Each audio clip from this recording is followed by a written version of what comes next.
وہاں شہری ماحول کھلا ڈھلا تھا۔ شادی میں رشتہ دار بھی کافی آئے ہوئے تھے اور یہ گاؤں سے گئی تھی۔ پتہ نہیں کیا واقعہ ہوا کہ اب ہماری عزت پر بنی ہے، مگر یہ کچھ بتاتی نہیں۔ امی نے پیار سے سمیرہ کو خریدنا چاہا، لیکن لڑکی نے زبان نہ کھولی۔ انہوں نے سمیرہ کی امی سے کہا کہ تم ماں ہو، جب تم کو نہیں بتاتی مجھے کیسے بتائے گی؟ تم دوبارہ پیار سے اعتماد میں لو، یہ بہت خوف زدہ ہے۔ جو وقت گزرا جا رہا تھا، پریشانی بڑھتی جا رہی تھی اور سمیرہ کی امی کی کچھ سمجھ میں نہیں آ رہا تھا کہ کیا کریں۔ امی جان کے سوا ان کا کوئی رازدار نہ تھا۔ زیادہ پریشان ہوتی تو میری والدہ کو بلواتی کہ اب بتاؤ کہ میں کیا کروں۔ وقت گزرتا جا رہا ہے، ایسا نہ ہو کہ پانی سر سے گزر جائے۔ سدا شکر کہ ان دنوں ان کا شوہر دوسرے ملک گیا ہوا تھا، ورنہ ضرور قیامت آ جاتی۔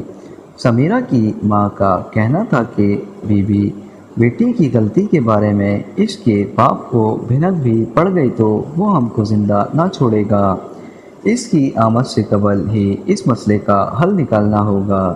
بہن تم میری رازدار ہو، اب تم ہی کوئی حل بتاؤ۔ میں بیٹی کو گھر سے باہر نہیں لے کے جا سکتی۔ اس معاملے کو گھر کی چار دیواری میں ہی دفن کرنا ہے۔ یہ ہماری غیرت کا سوال ہے۔ بہت سوچنے پر میری ماں کو ایک حل سوجھ گیا۔ ہماری نانی ماں جہاں رہائش پذیر تھیں، وہ جگہ زیادہ دور نہ تھی۔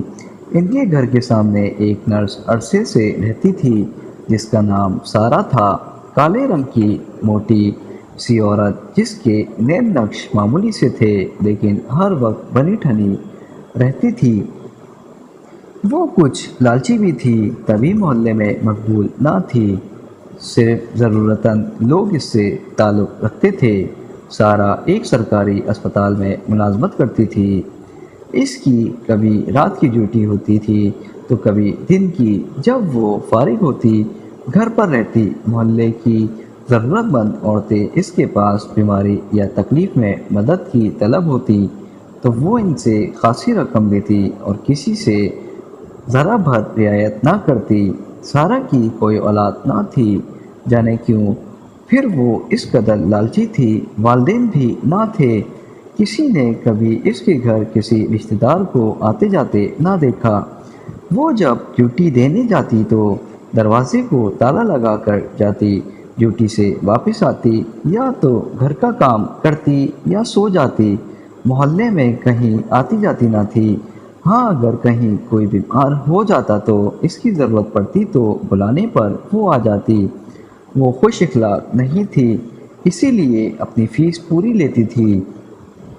جب کسی کو انجیکشن لگانا ہوتا یا گھر پر ڈرپ لگانی ہوتی، اسی کو بلایا جاتا۔ سارا کئی بار نانی اماں کے گھر آ جا چکی تھی، کیونکہ وہ بیمار رہتی تھی اور انہیں اکثر انجیکشن لگوانے ہوتے تو ماموں انجیکشن جو ڈاکٹر لکھ کر دیتے تھے اپنی والدہ کو گھر پر ہی لگواتے، تاکہ نانی کو روزانہ ڈاکٹر کے کلینک تک آنے جانے کی تکلیف نہ اٹھانی پڑے۔ یوں امی جان سے بھی سارا کی دعا سلام تھی۔ محلے دار سارا کو صرف اپنے دکھوں میں بلاتے اور دکھ خوشی کی تقریبات میں کوئی اسے مدعو نہیں کرتا تھا۔ سبھی جانتے تھے کہ وہ ایک متعلقہ عورت تھی۔ اس بات نے بھی سارا کو الگ تھلگ کر دیا تھا۔ امی جان نانی اماں کے گھر گئیں، انہوں نے سارا کو بلوانے بھیجا۔ اتفاق سے گھر پر ہی تھی، فوراً آ گئی۔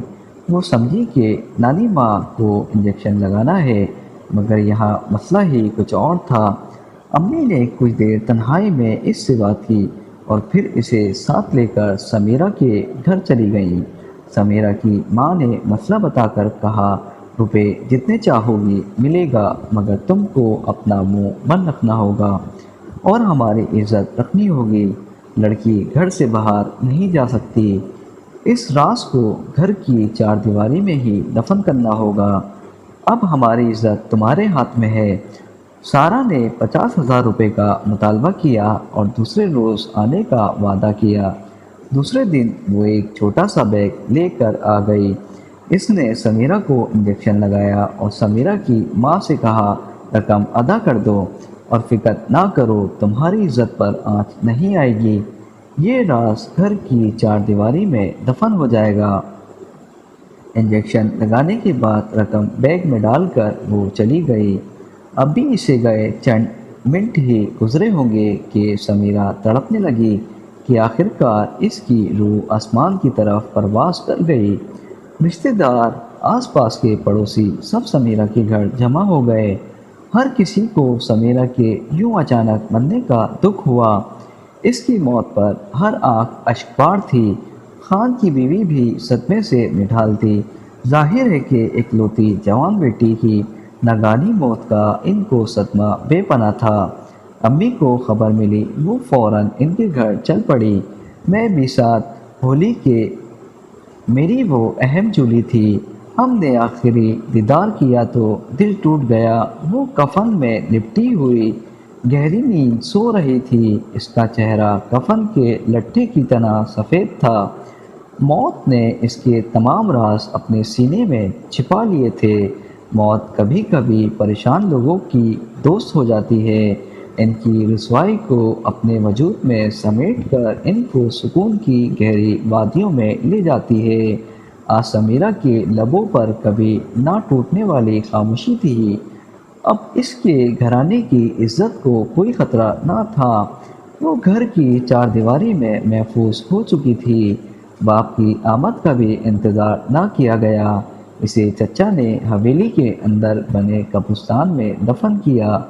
چند دن لوگوں کو اس کی جوان سال موت کا افسوس ہوا، پھر سب اس صدمے کو سب بھول گئے سوائے ماں کے، جو کہ اب بھی اسے چھپ چھپ کر اسے یاد کر کے روتی۔ سمیرہ کی ماں کے علاوہ امی اور میں بھی سمیرہ کو کبھی نہ بھلا سکے، کیونکہ معلوم تھا کہ وہ طبی موت نہیں مری تھی، بلکہ اسے نرس سارہ نے کوئی انجیکشن لگایا تھا جس سے اس کی موت ہوئی۔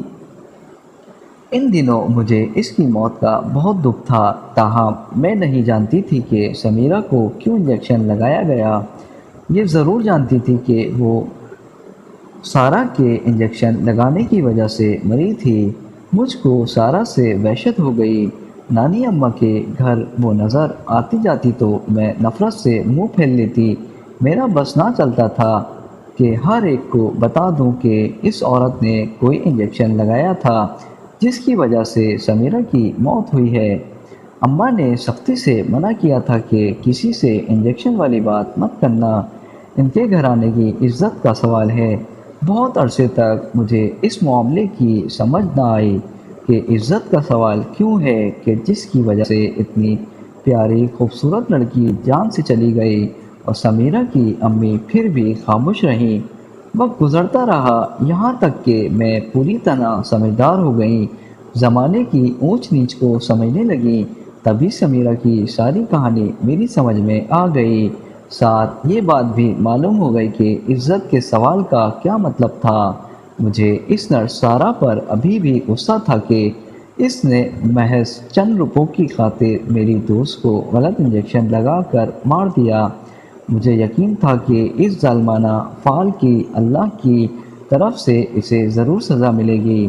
15 برس بعد جب میں ایک روز سسرال سے میکے آئی تو ماں نے بتایا کہ سارہ بہت بیمار ہے، اپنے گھر میں اکیلی پڑی سسکتی اور کرہاتی رہتی ہے، اس کی کراہیں ہمارے گھر تک آتی ہیں۔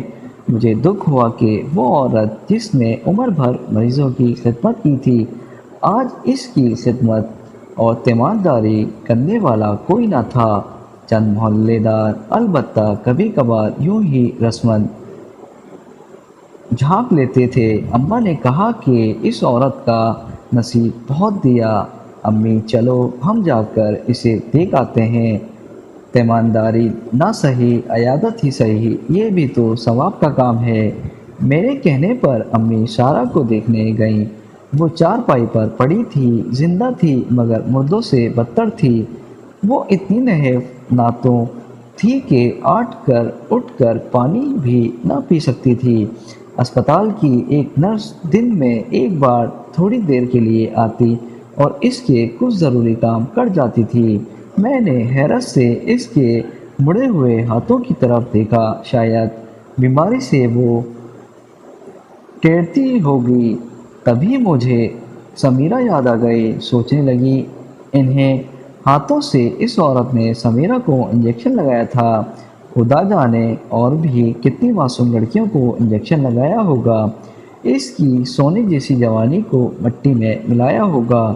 ان گھرانوں کی عزت کو بچانے کے لیے ان کو موت کے گھاٹ اتارا ہوگا، روپے کمانے کے لیے ان کے لیے موت کا فرشتہ بنی ہوگی۔ امی نے ہمدردی کی تو بس وہ اتنا بولی، آپا جانے میرا کیا انجام ہوگا؟ شاید تنہائی میں رونق لگی اور پانی کا ایک گھونٹ بھی پلانے والا نہیں ہوگا۔ سچ ہے آپا، جو جیسا کرتا ہے وہ ویسا ہی بڑھتا ہے۔ اس کی باتیں کسی کو سمجھ آتی ہوں گی یا نہیں، میری سمجھ میں ضرور آ رہی تھی۔ ہم نے اللہ تعالیٰ سے توبہ کی اور اس کے لیے دعائیں خیر کر کے گھر آ گئے۔ پھر میں میکے سے سسرال سیالکوٹ آ گئی۔ میرے یہاں آنے کے 5ویں دن بعد امی جان نے فون پر بتایا کہ نرس سارہ کا انتقال ہو گیا۔ وہ زندگی سے چھٹکارا پا کر خالق حقیقی کے پاس چلی گئی۔